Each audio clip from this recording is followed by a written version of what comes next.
of Latin American Studies at the City University of New York.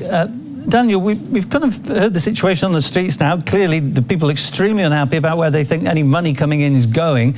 But yet, there's been a lot of support from neighbouring countries for the President Lenin Moreno. Why is this situation so different from what we saw in Venezuela and the lack of support that Maduro got? Yeah, that's 100% correct. The countries in Latin America that aligned with the U.S.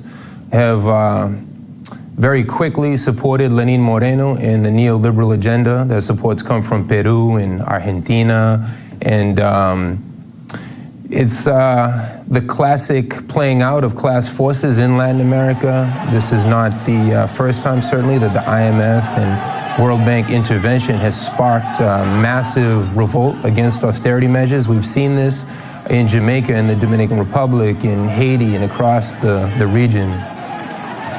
Moreno was caught mocking, he used the term drone bees. He's caught mocking this, the country's workers and poor as they are described by the country's elite. Was that a huge faux pas that shows he's completely out of touch?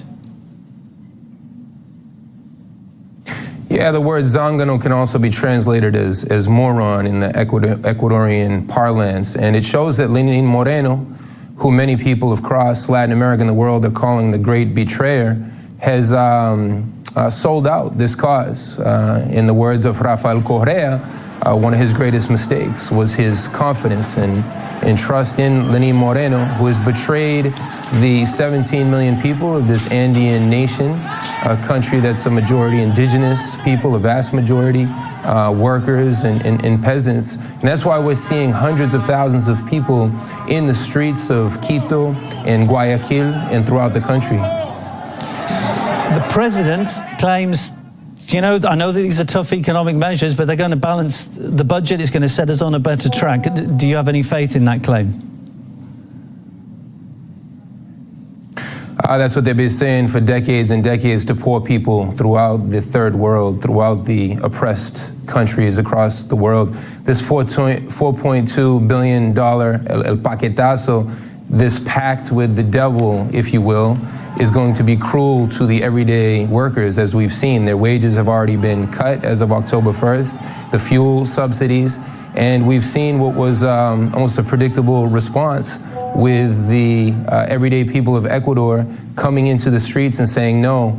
And there's also, as we speak, big showdowns in Guayaquil, where the right-wing neoliberal mayor has supported Lenin Moreno, who had to go into hiding there basically because there's such a popular uproar against his policies. Can the government survive this uprising? Yeah, that's the million-dollar question. We're going to have to wait and see how it plays out.